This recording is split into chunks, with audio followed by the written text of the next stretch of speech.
Look at these celebrities. They're some of the most loved people in the world.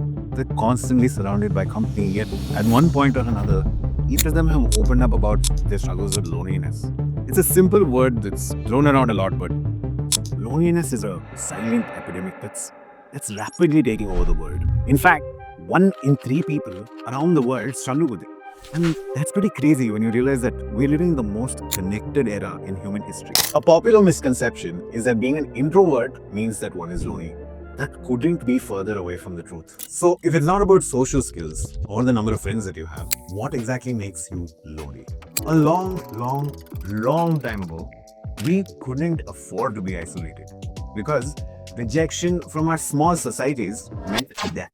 But as our societies got bigger, our priorities began to change. We didn't need to work together to find food anymore. So we began focusing on how to have the best individual lives. This changed everything.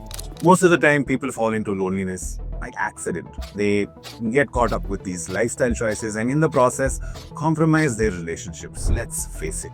It's easier to ignore an old friend's call when you got your boss on the other line. And who has time to go out for an annual reunion when you've got deadlines to meet and children to take care of? So how do we fix this mess? Firstly, understand that it's not just you. Loneliness is the great equalizer. No amount of money, fame, or friends can protect us from it, except that it is a normal and natural feeling that everybody experiences. And it's nothing to be ashamed of.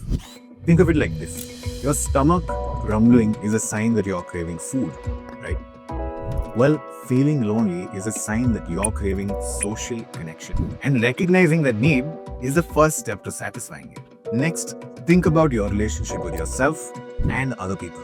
Isolation might make you focus only on negative interactions, which might influence your thoughts about yourself and others. You might think that the world is out to hurt you, or that you're just different and therefore strange.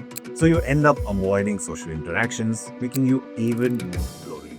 Instead, check if you're selectively concentrating on negative things and see if you are adding extra meaning to people's actions and words. Did someone at work not notice you in the morning? Maybe they were late for a meeting. Or they just didn't have their glasses on.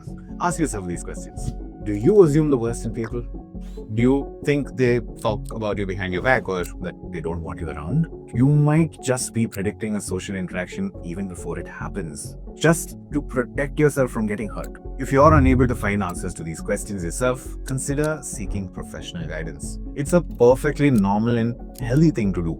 Lastly, as you're figuring out answers to these questions, prioritize spending time with the people you're comfortable with and try to find opportunities to meet more of those people. As part of the 100-Year Life Project, our aim is to help you reach your full potential by living life fearlessly. If you're experiencing problems related to loneliness, dial 1-800-891-4416 or download the Telemonas app.